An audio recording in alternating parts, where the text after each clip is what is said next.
Hello বন্ধুরা, চলে এসেছি আজকে একটা নতুন ভিডিও নিয়ে। চলো শুরু করা যাক। এই ভিডিওটাতে আমি কি ইউজ করেছি সেগুলো একটার পর একটা বলতে থাকবো। প্রথমে আমি একটা প্রাইমার নিয়েছি, নিয়ে সেটাকে ভালো করে আমার ফেসে লাগিয়ে নিয়ে সেট করে নিয়েছি।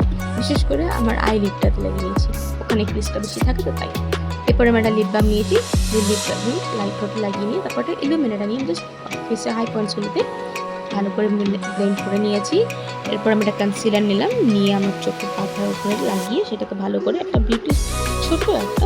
ছোট বিউটি ব্লেন্ডার নিয়ে ওয়েট স্পঞ্জ নিয়ে ওটাকে আমি ভালো করে ব্লেন্ড করে নিয়ে তারপরে একটা লাইট অরেঞ্জি শেড নিয়ে ক্রিজ লাইনটাকে ড্র করে নিয়েছিলাম। দুটো চোখে ভালো করে আমি ড্র করে নিয়েছি, বেশ করে ব্লেন্ড করে নিয়েছি। এরপর আমি শিমার নিয়ে চোখে লাগিয়ে নিয়েছিলাম, যেটা কিনা আমার রেকর্ড করা হয়নি।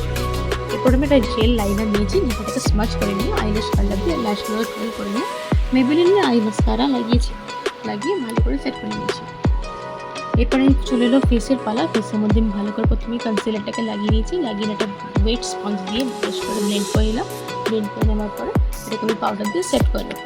আমি আলাদা করে কোনো ফাউন্ডেশন ইউজ করিনি। এই কনসিলারটা প্যাকেট ছিল পিএসসির, এই কনসিলারটা প্যালেটটা এতটাই ভালো যে এটা লাগানোর পরে আলাদা করে ফাউন্ডেশন আর লাগাতে লাগে না। দেখবে এরপর আমি একটা ব্লাশ লাগিয়ে নেওয়ার পরে লিপস্টিক লাগালাম। লিপস্টিকটা লিপ ড্র করে নেওয়ার পরে ব্লাশের ওপরে আমি হাইলাইটার দিয়ে ফেসের আমি একটা স্প্রে ভালো করে লাগিয়ে দিয়ে ফেসটাকে পুরো সেট করে দিই। হয়ে গেল আমার মেকআপ কমপ্লিট। কেমন লাগলো জানিও, ভালো লাগলে লাইক, কমেন্ট, শেয়ার আর সাবস্ক্রাইব করতে ভুলো না জানো। টাটা।